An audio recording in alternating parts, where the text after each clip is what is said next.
오늘 여러분들과 함께 생각하고자 하는 말씀의 제목은 기도 쉬는 죄입니다. 기도 쉬는 죄.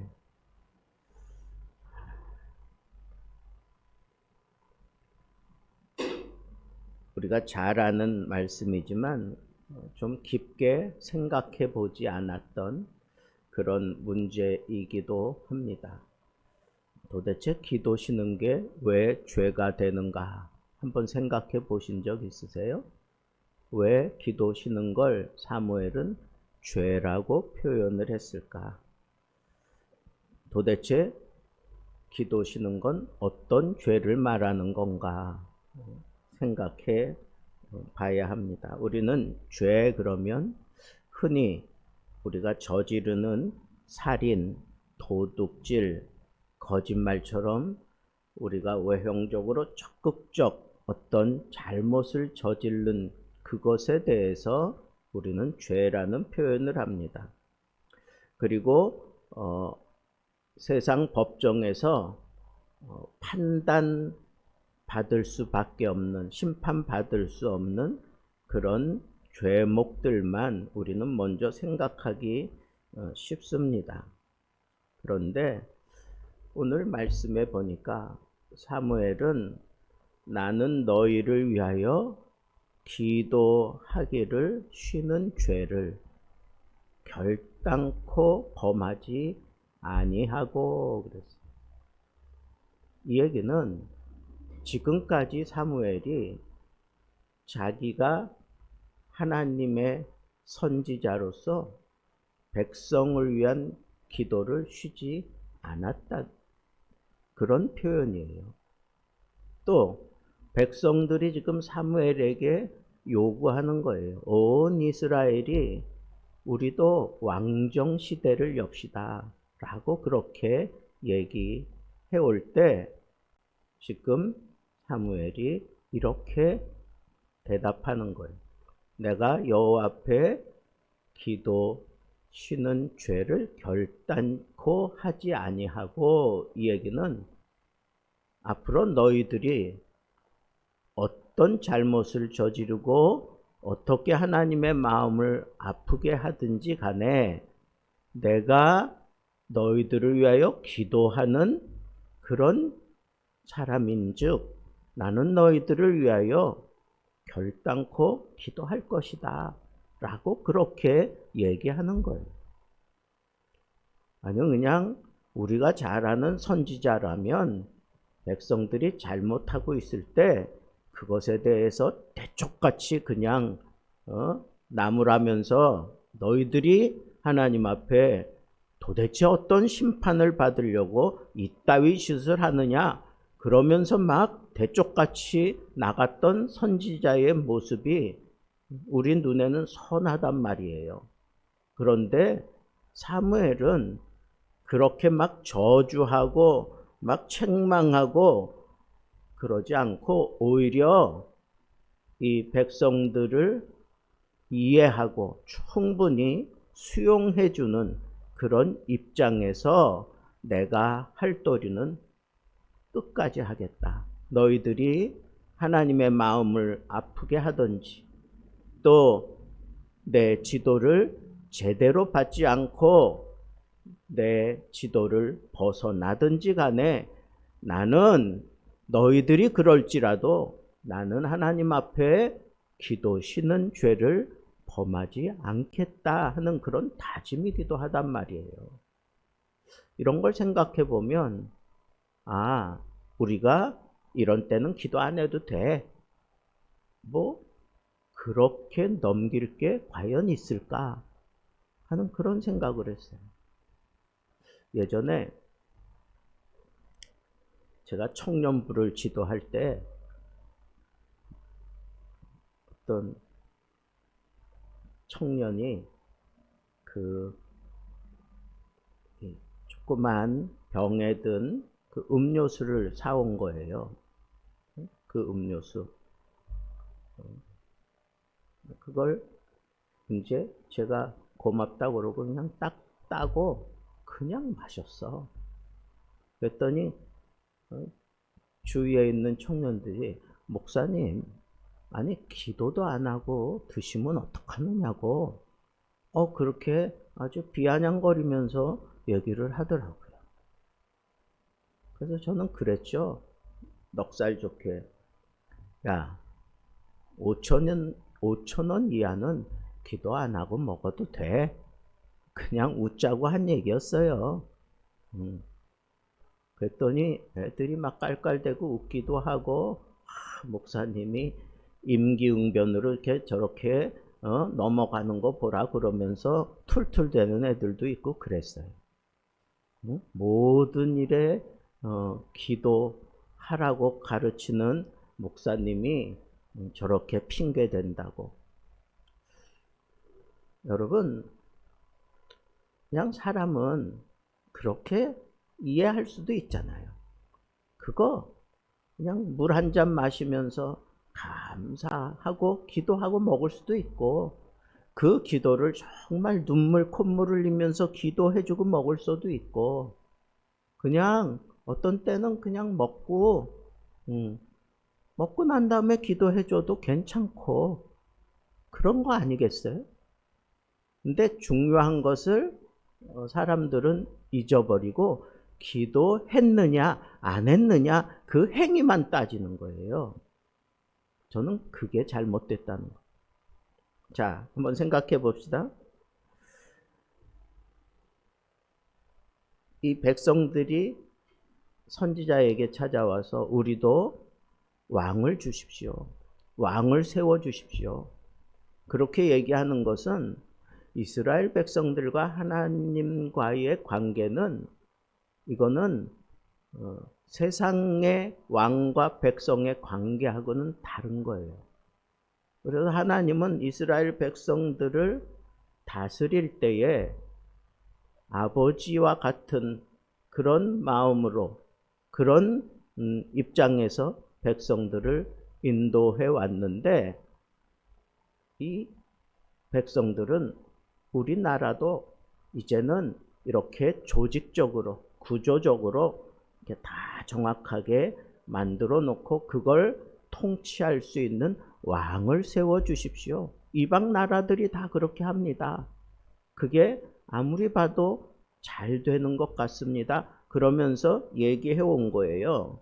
근데 사실은요, 잘 생각해 보면 왕을 바라는 것은 우리는 선민이다, 하나님의 택한 백성이다, 그렇게 얘기하는 백성으로서 왕을 바라는 것은 나 이제부터는 하나님 없이 왕의 통치하에서 그냥 살겠습니다 라고 하는 그런 입장인 거예요.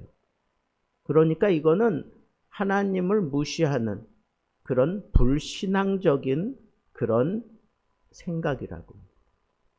그래서 이것에 대해서 아주 심각하게 나무랄 수도 있는데, 사무엘은 그들을 정죄하고 나 이제 네 멋대로 하려면 나도 그냥 모르겠다, 그냥 떠나갈 수도 있는데, 사무엘은 그렇지 않고 끝까지 나는 너희들이 이런 요구를 하던 그런 잘못을 저지르든 간에 나는 하나님 앞에 기도할 뿐이다, 나는 기도만 하겠다 하는 그런 입장을 취하는 거예요. 여러분, 이게 쉬운 것 같아요? 쉽지 않습니다. 절대로 쉬운 게 아니에요. 그러니까 이 사무엘은 자기가 책임을 맡고 난 이후부터 하나님 앞에 언제나 기도하며 살았어요. 좋을 때도 있었고 나쁠 때도 있었을 거예요. 하나님의 대리자 역할을 할 때도 있었고, 백성들의 이 모든 것을 짊어지고 하나님 앞에 기도하는 그런 중보자 역할도 했을 겁니다.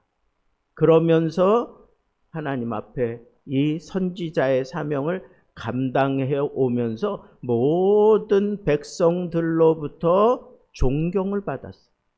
아주 귀히 여김을 받았어요. 더 놀라운 것은 하나님이 이 사무엘을 아주 소중하게 생각했단 말이에요. 꺼져가는 이스라엘의 그 등불이 사무엘을 통해서 겨우겨우 그렇게 유지되고 지탱되고 있다가 사무엘을 통해서 이 불빛이 환하게 타오르고 있었다라고 하는 것을 우리는 잘 알고 있어요. 그러니까 얼마나 중요한 역할을 사무엘이 하고 있는지 알고 있는데, 도대체 이 사무엘이 하나님 편에서도 백성들 편에서도 다 존경받고 귀임을 받을 수 있었던 그 배경이 뭘까? 오늘 이 말씀에서 우리는 찾아야 돼요. 나는 기도시는 죄를 범하지 않겠다.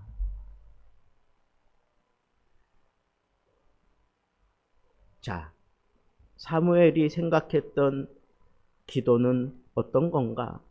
이 기도는 하나님과의 관계예요, 관계. 그래서 만약에 하나님과의 관계를 내가 계속 이어가지 않으면 어떻게 될까요? 끊어져요. 우리는 흔히 기도를 영혼의 호흡이다, 뭐 이런 표현을 해요. 호흡이 끊어지면 어떻게 돼요? 죽습니다. 똑같아요. 하나님과 나와의 이 관계가 끊어지면 죽는 거예요. 여러분, 우리 기독교에는 죽음이 세 단계가 있어요. 육체와 영혼이 분리되는 1차적인 죽음. 그 다음에 하나님과 나와의 관계가 끊어지는 영적인 죽음, 2차적인 죽음. 사람이 죽어서 지옥에 들어가서 영원한 사망 가운데 있는 3차적인 죽음이 있어요. 그런데 여러분, 이 기도가 얼마나 중요한가 하면 하나님과 나와의 관계를 끈끈하게 이렇게 묶어 주고 있는 역할을 하는 게 바로 기도예요. 그러니까 하나님과의 관계를 끊어내고 내가 죽은 것과 같아요. 왕을 세워주십시오 하는 얘기는 하나님과의 관계를 끊어내겠다는 거예요. 인간 편에서. 그렇잖아요. 모든 것이 다 왕을 중심으로 해서 다 이루어지고 있어요. 그러니 하나님이 이스라엘 백성들을 직접 심판하고 책망하고 그렇게 벌을 내리고 그러던 하나님 통치를 받던 그 백성들이 이제는 하나님이 직접 통치하지 말고 우리에게도 왕을 세워서 그 왕이 하나님의 뜻을 헤아리고 우리에게 통치를 펼치도록 그렇게 해 주십시오 하는 얘기는 겉으로는 그게 좋은 것 같지만 사실은 하나님과의 관계가 끊어지는 거예요.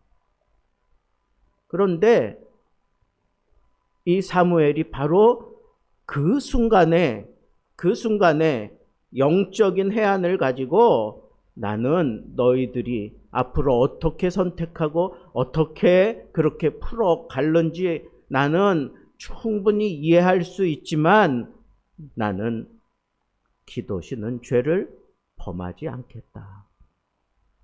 이 얘기는 뭐예요? 세상이 잘못 돌아가고 막 미쳐 돌아가는 그런 입장으로 뭐 서로 잘났다 그러고 막 이럴 때 정말 하나님의 사람이라면 무엇보다도 바로 이 기도해야 된다. 기도해야 된다.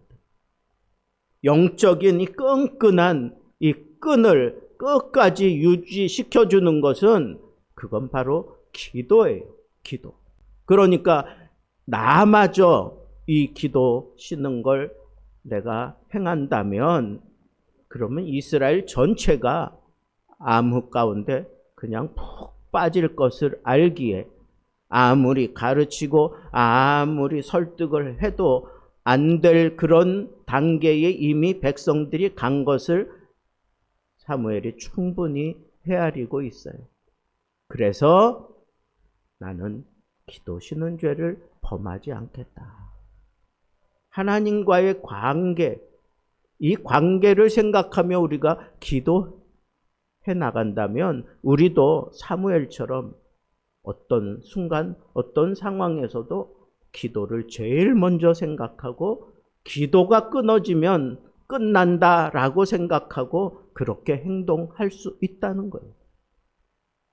우리 인생에 심각한 그런 아픔과 그런 병과 그런 괴로움이, 그런 고통이 막 몰려들 때 사람들은 다 등 돌리고 다른 쪽으로 그 문제 해결해 보려고 발버둥 치는데 시편 107편에도 보니까 그럴 때마다 하나님이 그 백성들을 그 고통에서 건져 주셨던 그 비밀은 여호와께 부르짖음에 그 광야의 고독에서 건져 주셨고, 그리고 그 감옥에서 건져 주셨고, 그 병중에서 건져 주셨고, 그 풍랑 가운데서 건져 주셨다고 그렇게 분명하게 얘기를 하고 있습니다. 어떻게 할 때 저희가 그 고통 중에 여호와께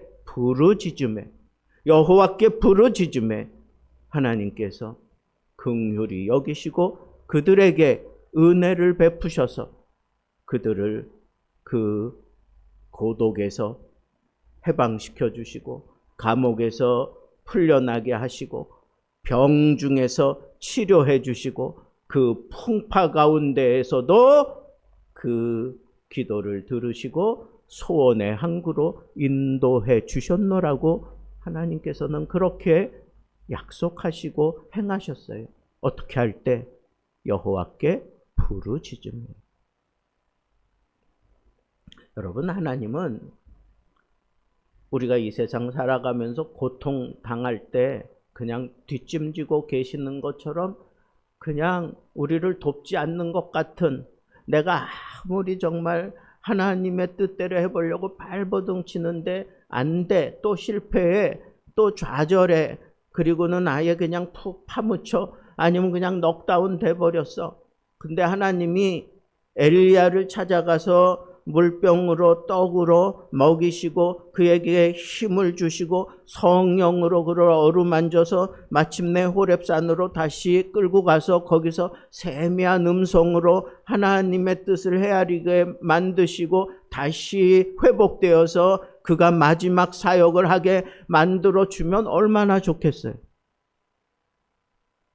근데 왜 엘리야에게 그렇게 하나님이 행하신 것처럼 나에게 왜 그렇게 행해 주시지 않느냐고요. 그때 하나님은 기다리고 계시는 거예요.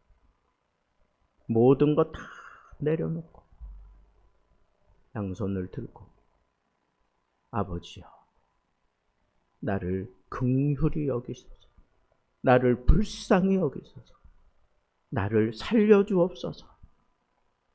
그 소리가 나올 때까지 하나님께서는 그냥 기다리고 계시는 거예요. 왜 그럴까요? 바로 그때 사람은 아주 간절하게 하나님을 잡으려고 해요. 그때 하나님 없이는 나 안 됩니다 하면서 하나님을 꽉 잡으려고 해요. 그래서 하나님을 꽉 잡는 그 순간 하나님과의 관계가 다시 이어지고 다시 시작되는 거예요. 그때를 하나님이 기다리시는 거예요. 그게 바로 기도라고.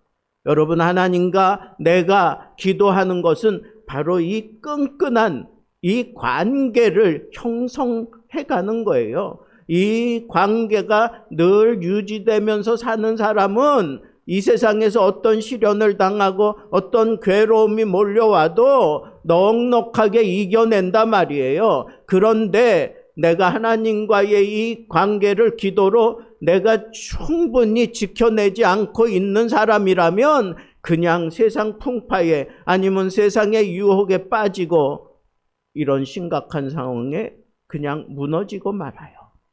그러면 하나님은 또 기다리셔. 언제까지? 아버지, 나 좀 살려주십시오.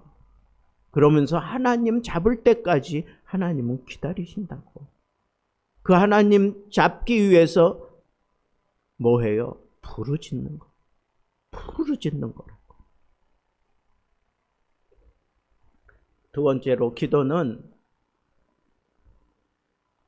다른 사람을 살리는 그런 사명이 그 안에 담겨져 있어요. 그러니까 내가 하나님의 사역자라면 나는 나를 위해서 사는 게 아니에요. 그게 사명이 아니에요. 사명이라는 건 뭐예요? 나를 위해서 사명을 갖는 사람은 없어. 다른 사람을 위해서 사명을 갖고 그 사명대로 사는 거잖아요.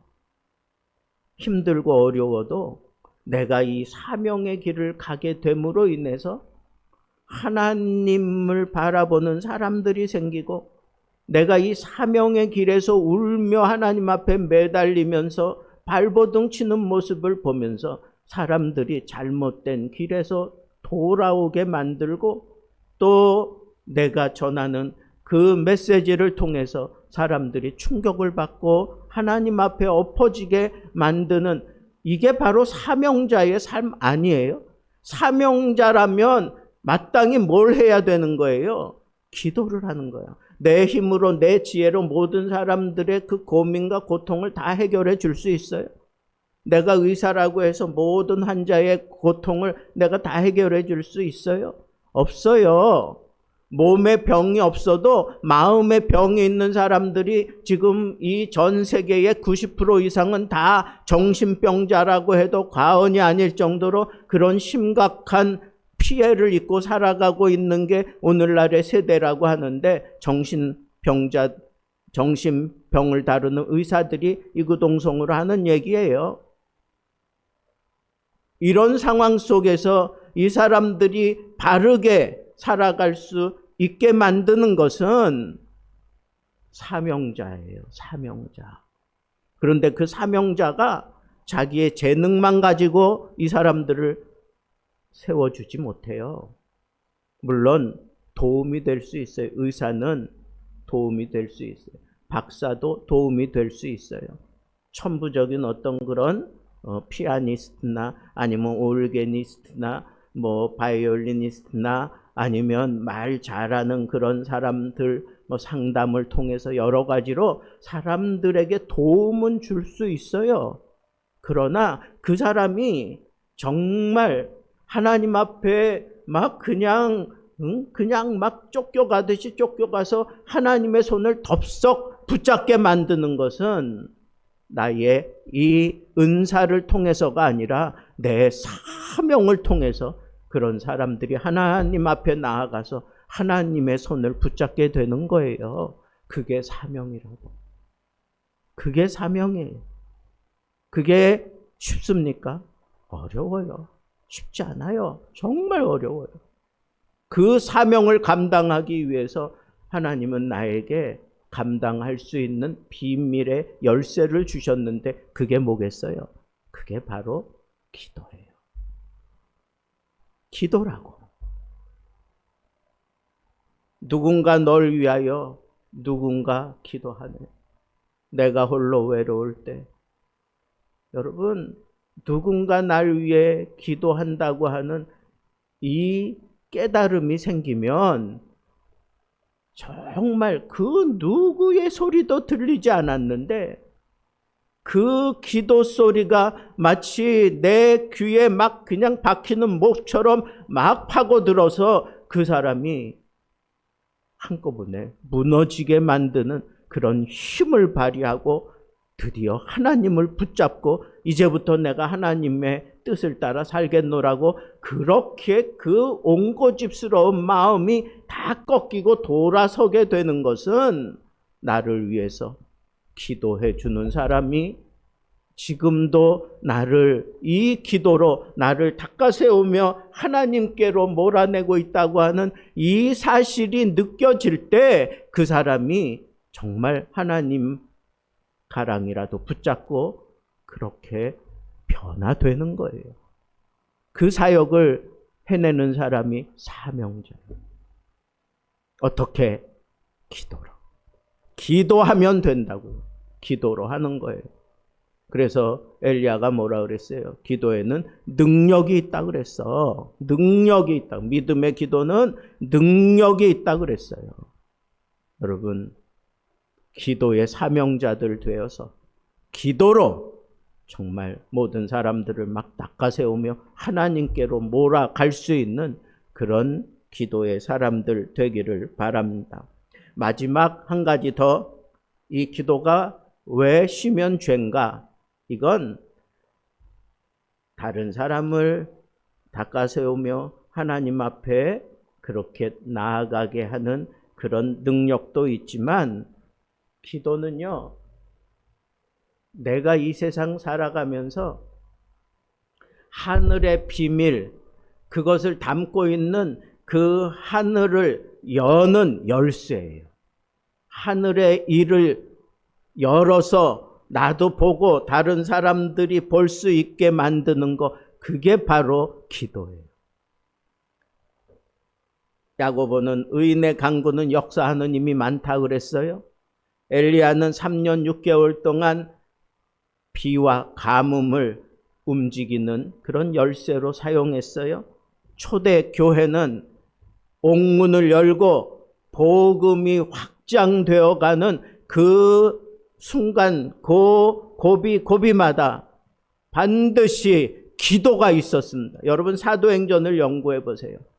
기도가 있었어요. 그 기도 때문에 옥문이 열렸어요. 그 기도 때문에 잡혀 죽게 된 상황에 바울이 건짐을 받았어요. 그 기도 때문에 안전뱅이가 한 번도 일어나 걷지 못했던 그 안전뱅이가, 태어나면서부터 걸음이라는 건 몰랐던 그 안전뱅이가 기도 때문에 일어난 거예요.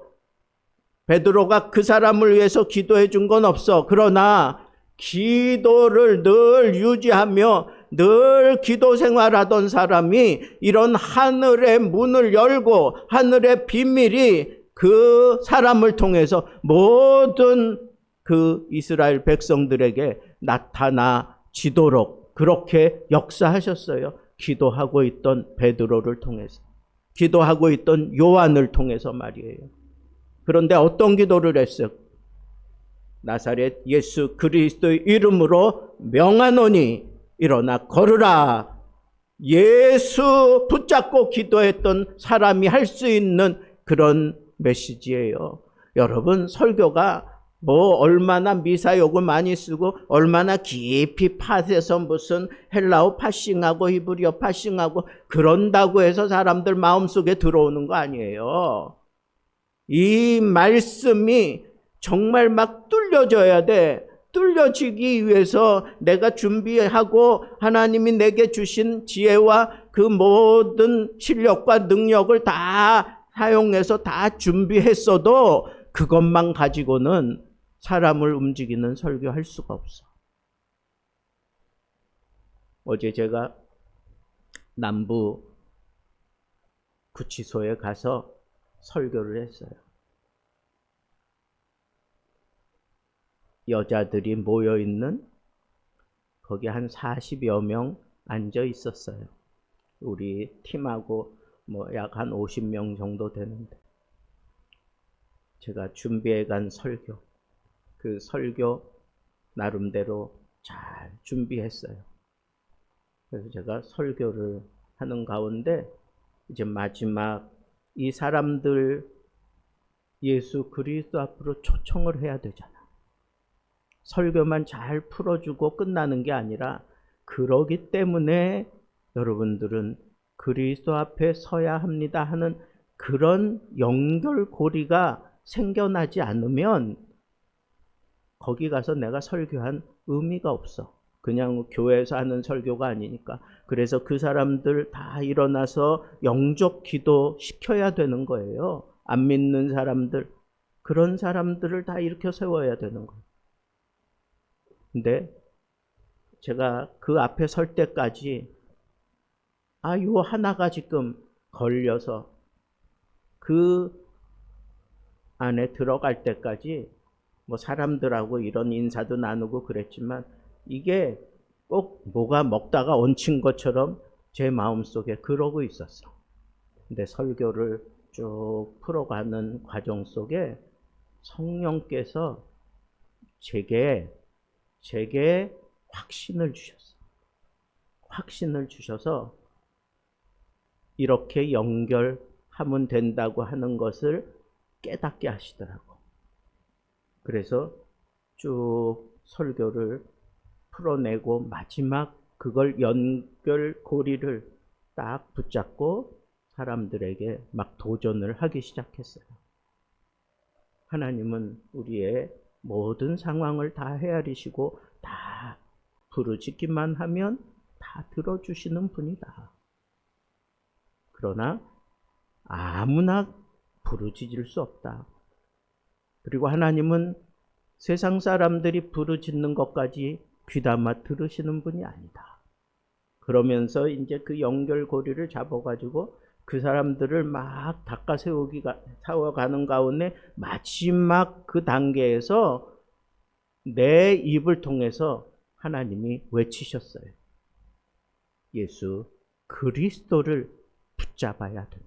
예수 그리스도와 함께 죽고 예수 그리스도와 함께 다시 살아나는 이 놀라운 그런 은혜를 경험해 보지 않으면 그 사람은 하나님의 사람이 아니다라고 하면서 예수 이름으로 여러분들이 하나님의 자녀가 될 수 있습니다. 이제 예수 그리스도의 이름을 영접하는 자에게 하나님께서 자녀의 권세를 주시고 이 모든 은사를 여러분들에게 허락하실 겁니다. 그리고 예수 그리스도를 영접하시는 분은 그 자리에서 일어나라 그랬더니 20여 명이 일어난 거예요. 남자들은 이렇게 막 이런 막 설교하면 막 흥분을 잘해. 그래서 뭐 거침없이 막 일어나요. 근데 여자 사옥에 가서 설교할 때 여자들은 눈물도 흘리고 막 그러는데도 안 일어나. 독한 게 여자니까. 근데 어제는 그냥 뭐 누구라 할 거 없이 그냥 예수 그리스도를 영접하시겠습니까? 그러면 일어나십시오 그랬더니 여기저기서 그냥 다 같이 그냥 눈치 보지 않고 다 일어나더라고요. 그래서 영접 기도시키고 마지막으로 축복 기도하고 끝났어요. 여러분, 저는 어제 제가 오히려 설교하고 제가 은혜를 많이 받았어요. 위로를 많이 받았어요. 하나님이 원하시는 것은 바로 이걸 열어내야 되는 거구나. 내가 설교를 해서 잘 준비했어도 하늘을 열고 하나님의 능력을 끌어당겨서 그렇게 예수 그리스도를 증거하지 않으면 내가 전하는 예수는 아무것도 아니에요. 여러분, 그걸 기도가 그렇게 열어서 하나님의 능력을 끌어당겨 주는 것이 바로 이 기도예요. 엘리야처럼 3년 6개월 동안 비가 오고 가뭄 가운데에서 하나님의 역사를 일으켰던 것도 기도로 하늘 문을 열었잖아요. 기도로 복음으로 세상을 집어삼키는 그런 놀라운 역사를 교회가 기도함으로 이루어냈잖아요. 여러분, 모세도 마찬가지입니다. 하나님 앞에 손을 들고 기도할 때 밤새도록 기도하면서 마침내 홍해를 쫙 갈라내고 말았잖아요. 여러분, 이게 기도를 통해서 다 이루어낸 일이기 때문에 여러분, 하나님의 능력을 내 삶 속에 끌어당겨서 쓸 수 있는 사람은 기도 없이는 안 된다고요. 그래서 우리는 기도를 해야 되는 거예요. 한국 교회의 놀라운 부흥에 대해서 많은 사람들이 와서 연구하면서 이구동성으로 얘기하는 게 뭔지 아세요? 한국 교회는 새벽 기도에서 부흥을 일구어낸 나라다. 다 그렇게 외국에서 와서 그렇게 인정을 해요. 그래서 한국 선교사들이 간 곳에는 이 새벽 기도를 살려낸 그런 사람들이 참 많아요. 제가 인도에 갔을 때 여러분들에게 여러 차례 말씀드렸어요. 그 인도의 고아원인데 참 어떻게 보면 안타깝고 불쌍한 그런 아이들이잖아.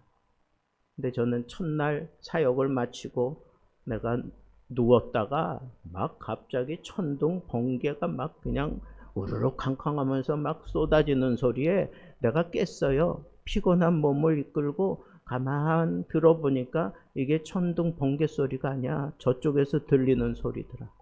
그래서 그곳에 가서 문을 딱 열었더니 거기 있는 모든 애들이 거기 다 같이 모여서 2시간을 그렇게 하나님 앞에 막 기도합니다. 매일같이. 살겠다. 지금 인도의 북쪽 지역에, 인도가 원래 저 남쪽에 복음이 처음에 들어왔어요. 근데 지금은 인도의 북쪽이 부흥의 조짐이 있고 부흥하는 그런 놀라운 역사들이 많이 일어나요. 여러분, 한국 선교사가 일구어내는 그런 교회는 다 그 기도가 살아있어. 기도가 살아있다. 거기서 기도의 영향을 받은 이 친구는 신학교 간다 그래서 교회 집에서 쫓겨났어. 그리고는 자기가 결혼할 그 자매하고 자기 그 장인 집에 가서 쫓겨났어요. 근데 굴하지 않고 또 찾아가고 또 찾아가는 동안에 그 장인 어른이 죽어버렸어. 그러니까 아예 오지도 못하게, 예수 귀신 붙었다고 오지도 못하게 하는. 근데 이 친구가 아니라고, 나는 하나님을 믿는다고. 그러면서 그 죽은 장인에게 가서 기도해가지고 그 장인 그 죽음에서 일으켜 세웠어요. 여러분, 이게 안 믿어지시지? 그래서 결혼했어요. 여러분, 우리나라에도 이 선교 초기에 이런 놀라운 역사, 이런 기적이 많았어요. 많았다고. 왜 그랬을까요? 그때는 모든 성도들 마음속에 기도하면 산다는 걸 알았어요. 기도로 부르짖는 것, 산마다, 바다, 그 앞에 해변가에서, 강가에서 기도할 수 있는 곳이라면 모여서 기도원들이 막 그냥 뜨거워지고 그 기도가 살아 있었다고. 그래서 이적도 많았어요. 그렇게 한국은 부흥했어요. 지금 한국 교회의 위기가 뭔지 아세요? 정치적인 색깔 논쟁? 아니면 세상적인 어떤 그 문화? 여러분, 진짜 위기는 교회가 기도하지 않는다는 거예요. 예전처럼 기도해야 되는데 기도하지 않는다는 거예요. 코로나 이후로 정말로 막 그냥 갈리고 깨지고 뒤집어지고 엎어진 교회마다 그 교회 살려보겠다고 발버둥 치는 그런 교회들마다 예전의 초대교회, 한국의 초대교회 그때의 그 모습처럼 기도하면서 좀 살려내보려고 발버둥 치는 그런 소문이 별로 들리지 않아요. 이게 위기라는 겁니다. 이 말세의 가장 큰 위기는 뭘까요? 이 기도의 능력을 무시하고 기도하지 않는 거예요. 기도하지 않아도 얼마든지 살 길이 열리는 것 같은 이런 좋은 세상에서 살기 때문에 그런지 몰라도 교회가 기도가 없어 무너지면 세상은 소망이 없어요. 여러분 분명히 오늘 붙잡으세요. 기도가 능력을 만들어낸다는 이 사실, 하늘의 능력을 끌어내는 게 기도다. 그래서 나는 기도 쉬는 죄를 범하지 않겠다. 나는 기도가 이 세상의 소망이라는 걸 나는 보여주는 사명자다. 하나님이 내가 기도하면 하늘 문을 여시고 하늘의 것으로 나를 채워서 하나님의 영광을 드러내게 해 주실 거다 하는 이 분명한 믿음으로 오늘 이 밤에 우리 함께 기도해 보겠습니다. 여러분, 기도 쉬는 게 왜 죄인지 여러분들이 오늘 이 말씀을 듣고 나는 사명자예요. 나는 누가 뭐라 그래도 나는 끝까지 기도할 겁니다. 이 기도가 다른 사람을 살려내고 기도는 하늘의 능력을 끌어내는 능력입니다. 오늘 이 밤에 하늘의 능력이 여러분들 기도 속에 나타나게 되기를 우리 주님의 이름으로 축복합니다.